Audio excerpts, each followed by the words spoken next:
ಆತ್ಮೀಯ ಬಂಧುಗಳೇ, ಶ್ರೀಮದ್ ಭಗವದ್ಗೀತೆ ತತ್ವ ವಿವೇಚನಿ ಟೀಕಾ ಅಧ್ಯಾಯ 2 ಸಾಂಖ್ಯಯೋಗ.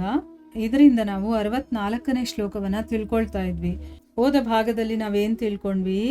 ಪರಮಾತ್ಮನ ಸಾಕ್ಷಾತ್ಕಾರವಾಗದೆ ರಾಗದ ನಾಶ ಆಗೋದಿಲ್ಲ ಅಂತ ತಿಳ್ಕೊಂಡಿದ್ವಿ. ಅಂದ್ರೆ ಅವನಲ್ಲಿ ಒಂದ್ ಸ್ವಲ್ಪ ಮಟ್ಟಿಗಾದ್ರೂ ಇದ್ದೇ ಇರುತ್ತೆ. ಯಾಕೆ ಅಂತಂದ್ರೆ ನಾವು ಹೊರಗಡೆಯಿಂದ ಇಂದ್ರಿಯಗಳ ಮೂಲಕ ಎಲ್ಲವನ್ನ ಬಿಟ್ಟಿದ್ರೂ ಕೂಡ ಮನಸ್ಸು ಮತ್ತೆ ಬುದ್ಧಿಯ ಆಳದಲ್ಲಿ ಅದು ಇದ್ದೇ ಇರುತ್ತೆ. ಅದು ಹೋಗಬೇಕು ಅಂತಂದ್ರೆ ಭಗವಂತನ ಸಾಕ್ಷಾತ್ಕಾರವಾದ ಮೇಲೆನೆ ಅದು ಕೂಡ ಹೋಗೋದು ಅನ್ನೋದನ್ನ ತಿಳ್ಕೊಂಡ್ವಿ. ಈಗ ಪ್ರಶ್ನೆ ಏನು ಅಂತಂದ್ರೆ, ಇಂದ್ರಿಯಗಳ ಜೊತೆ ವಿಷಯಗಳ ಸಂಯೋಗ ಆಗದೆ ಇರೋದು ಅಂದ್ರೆ ಹೊರಗಿನ ವಿಷಯಗಳ ತ್ಯಾಗ, ಇಂದ್ರಿಯಗಳ ಸಂಯಮ ಮತ್ತೆ ಇಂದ್ರಿಯಗಳು ರಾಗದ್ವೇಷದಿಂದ ರಹಿತವಾಗೋದು. ಈ ಮೂರರಲ್ಲಿ ಯಾವುದು ಶ್ರೇಷ್ಠ? ಮತ್ತೆ ಭಗವಂತನ ಪ್ರಾಪ್ತಿಯಲ್ಲಿ ವಿಶೇಷ ಸಹಾಯಕವಾಗಿ ಯಾವುದಿದೆ?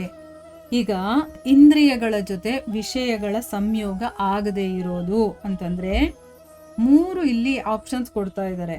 ಹೊರಗಿನ ವಿಷಯಗಳ ತ್ಯಾಗ ಮಾಡೋದು, ಮತ್ತೆ ಇಂದ್ರಿಯಗಳನ್ನ ಕಂಟ್ರೋಲ್ ಮಾಡಿಟ್ಕೊಂಡಿರೋದು, ಮತ್ತೆ ಇಂದ್ರಿಯಗಳು ರಾಗದ್ವೇಷದಿಂದ ರಹಿತವಾಗೋದು. ಈ 3ರಲ್ಲಿ ಯಾವುದು ಶ್ರೇಷ್ಠ? ಭಗವಂತನ ಪ್ರಾಪ್ತಿಯಲ್ಲಿ ನಾವು ಯಾವುದನ್ನ ಹೆಚ್ಚಾಗಿ ಮಾಡಿದ್ರೆ ವಿಶೇಷವಾಗಿ ಅದು ನಮಗೆ ಸಹಾಯಕವಾಗುತ್ತೆ ಅನ್ನೋದು ಇಲ್ಲಿ ಕ್ವಶ್ಚನ್. ಉತ್ತರ ಏನು ಅಂತಂದ್ರೆ 3 ಕೂಡ ಭಗವಂತನ ಪ್ರಾಪ್ತಿಯಲ್ಲಿ ಸಹಾಯಕವಾಗಿದೆ. ಆದ್ರೆ ಇವುಗಳಲ್ಲಿ ಬಾಹ್ಯ ವಿಷಯ ತ್ಯಾಗಕ್ಕಿಂತ ಅಂತಂದ್ರೆ ಹೊರಗಡೆಯಿಂದ ನಾವು ತ್ಯಾಗ ಮಾಡ್ತೀವಲ್ವಾ, ಅದಕ್ಕಿಂತ ಇಂದ್ರಿಯ ಸಂಯಮ ಅಂದ್ರೆ ಇಂದ್ರಿಯಗಳನ್ನ ಕಂಟ್ರೋಲ್ ಮಾಡಿ ಇಟ್ಕೊಂಡಿರ್ತೀವಲ್ವಾ ಅದು ಹೆಚ್ಚು. ಮತ್ತೆ ಇಂದ್ರಿಯ ಸಂಯಮಕ್ಕಿಂತ, ಇಂದ್ರಿಯಗಳನ್ನ ನಾವು ಕಂಟ್ರೋಲ್ ಮಾಡಿ ಇಟ್ಕೊಂಡಿರ್ತೀವಲ್ವಾ ಅದಕ್ಕಿಂತ ಆ ಇಂದ್ರಿಯಗಳಲ್ಲಿ ರಾಗದ್ವೇಷಗಳಿಂದ ರಹಿತನಾಗೋದು ವಿಶೇಷ ಉಪಯೋಗಿ ಮತ್ತೆ ಶ್ರೇಷ್ಠವಾಗಿದೆ. ಈಗ ನೋಡಿ, ಒಂದಕ್ಕಿಂತ ಒಂದು. ಮೊದಲು ನಾವು ಇಂದ್ರಿಯಗಳನ್ನ ಬಾಹ್ಯದಿಂದ ತ್ಯಾಗ ಮಾಡಿರ್ತೀವಿ, ಅಷ್ಟೇ ಸಾಕಾಗೋದಿಲ್ಲ. ಅದಕ್ಕಿಂತ ಶ್ರೇಷ್ಠ ಯಾವುದು? ನಮ್ಮ ಇಂದ್ರಿಯಗಳನ್ನೇ ಕಂಟ್ರೋಲ್ ಮಾಡಿ ಇಟ್ಕೊಂಡಿರೋದು. ಮೊದಲು ವಿಷಯಗಳನ್ನ ಬಿಡ್ತಾ ಬರ್ತೀವಿ, ಈ ವಿಷಯಗಳನ್ನ ಬಿಟ್ಟರು ಕೂಡ ಇಂದ್ರಿಯ ಅದನ್ನ ನೋಡಿದಾಗ ಅದು ಬೇಕು ಅಂತ ಅನ್ಸ್ಬಿಡುತ್ತೆ. ಅದಕ್ಕೆ ಇಂದ್ರಿಯಗಳನ್ನ ಕಂಟ್ರೋಲ್ ಮಾಡಬೇಕು. ನೆಕ್ಸ್ಟ್, ಇಂದ್ರಿಯಗಳನ್ನ ಕಂಟ್ರೋಲ್ ಮಾಡೋದಕ್ಕಿಂತ ಆ ವಿಷಯ ವಸ್ತುಗಳಲ್ಲಿ ನಮಗೆ ರಾಗದ್ವೇಷ ಇರುತ್ತಲ್ಲ, ಅದರಿಂದನೇ ರಹಿತನಾಗೋದು, ಅದನ್ನೇ ಬಿಟ್ಬಿಡೋದು. ಅದರಲ್ಲಿ ಅಟ್ಯಾಚ್ಮೆಂಟೇ ಇಟ್ಕೊಳ್ಳೋದಿಲ್ಲ.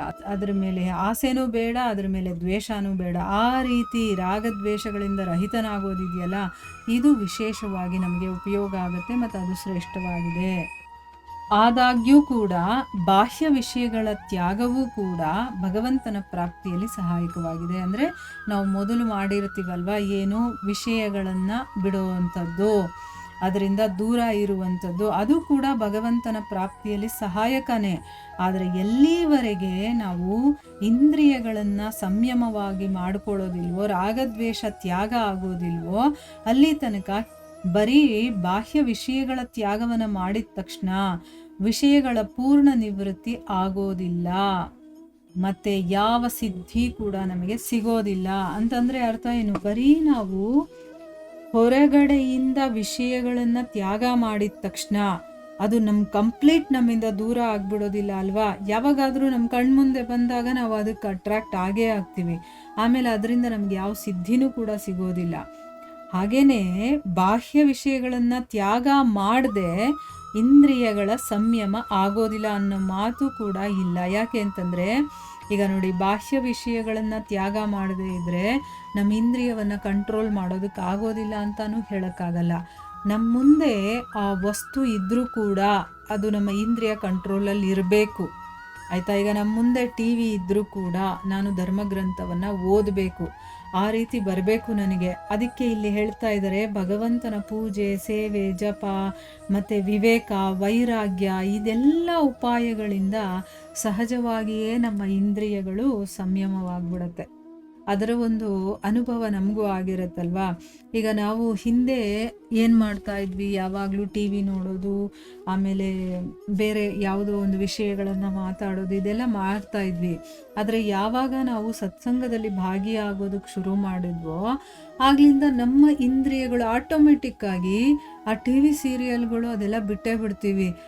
ಆದಷ್ಟು ಸಮಯವನ್ನು ನಾವು ಧರ್ಮಗ್ರಂಥಗಳನ್ನು ಓದೋದು ಅಥವಾ ಕೇಳೋದು, ಅದಕ್ಕೆ ನಾವು ಹೆಚ್ಚಾಗಿ ಸಮಯವನ್ನು ಕೊಡಬೇಕು ಅಂತ ನಮ್ಗೆ ಇಂಟ್ರೆಸ್ಟ್ ಬರುತ್ತೆ. ಅಲ್ಲಿ ವಿಷಯ ನಮ್ಮ ಎದುರುಗಡೆ ಇದ್ದರೂ ಕೂಡ ನಮ್ಮ ಇಂದ್ರಿಯಗಳು ಕಂಟ್ರೋಲಲ್ಲಿದ್ದಾವೆ ಅಂತ ಅರ್ಥ ಅಲ್ಲಿ. ಅದಕ್ಕೆ ಇದರ ಕಡೆ ಅಂದರೆ ಆಧ್ಯಾತ್ಮಿಕತೆ ಕಡೆ ಗಮನ ಬರ್ತಾ ಇದೆ ಅಂತಂದ್ಬಿಟ್ಟು ಅದಕ್ಕೆ ಇಲ್ಲಿ ಹೇಳ್ತಾ ಇದ್ದಾರೆ. ಅಂದರೆ ವಿಷಯಗಳನ್ನು ತ್ಯಾಗ ಮಾಡದೆ ನಮ್ಮ ಇಂದ್ರಿಯ ಕಂಟ್ರೋಲ್ ಮಾಡೋಕ್ಕಾಗಲ್ಲ ಅಂತ ಹೇಳೋಕ್ಕಾಗಲ್ಲ. ಆದರೆ ಯಾವಾಗ ನಾವು ಭಗವಂತನ ಪೂಜೆ ಮಾಡೋದು, ಸೇವೆ ಮಾಡೋದು, ಕೀರ್ತನೆಗಳ ಮಾಡೋದು, ಆಮೇಲೆ ಸತ್ಸಂಗಗಳಲ್ಲಿ ಭಾಗಿಯಾಗೋದು, ಈ ರೀತಿ ಮಾಡ್ತಾ ಮಾಡ್ತಾ ಮಾಡ್ತಾ ಇಂದ್ರಿಯಗಳು ತಂತಾನಾಗೆ ಕಂಟ್ರೋಲ್ ಆಗಿಬಿಡುತ್ತೆ. ಇಂದ್ರಿಯ ಸಂಯಮವಾದ ಮೇಲೆ ಅನಾಯಾಸವಾಗಿ ವಿಷಯಗಳ ತ್ಯಾಗ ಕೂಡ ನಾವು ಮಾಡ್ಬೋದು ಅಲ್ವಾ. ಆ ಕಂಟ್ರೋಲ್ ಆದಮೇಲೆ ತಂತಾನಾಗೆ ಬಿಟ್ಬಿಡುತ್ತದು, ಅದಕ್ಕೆ ಬೇಕು ಅಂತ ಅನ್ಸೋದೇ ಇಲ್ಲ. ವಿಷಯಗಳು ಯಾರ ವಶವಾಗಿರುತ್ತೋ ಅವನು ಯಾವಾಗ ಬಯಸ್ತಾನೋ ಯಾವುದೇ ವಿಷಯದ ತ್ಯಾಗವನ್ನು ಅವನು ಮಾಡ್ಕೋಬೋದು. ಅದಕ್ಕೋಸ್ಕರನೇ ಬಾಹ್ಯ ವಿಷಯ ತ್ಯಾಗಕ್ಕಿಂತ ಇಂದ್ರಿಯ ಸಂಯಮ ಅನ್ನೋದು ಶ್ರೇಷ್ಠವಾಗಿದೆ. ಈಗ ಅರ್ಥ ಆಯ್ತಲ್ವಾ. ಬಾಹ್ಯ ತ್ಯಾಗ ಮಾಡೋದಕ್ಕಿಂತ ಇಂದ್ರಿಯ ಸಂಯಮ ಅನ್ನೋದು ಹೇಗೆ ಶ್ರೇಷ್ಠ ಅಂತಂದರೆ, ಆ ಇಂದ್ರಿಯಗಳನ್ನು ಈಗೇನು ಐಹಿಕದಲ್ಲಿ ಮುಳುಗಿದೆಯೋ ಅದು ಅದರಿಂದ ತೆಗೆದು ಭಗವಂತನ ಕಡೆಗೆ ಕರ್ಕೊಂಡು ಬಂದು ಬಿಡಬೇಕಷ್ಟೇ ನಾವು.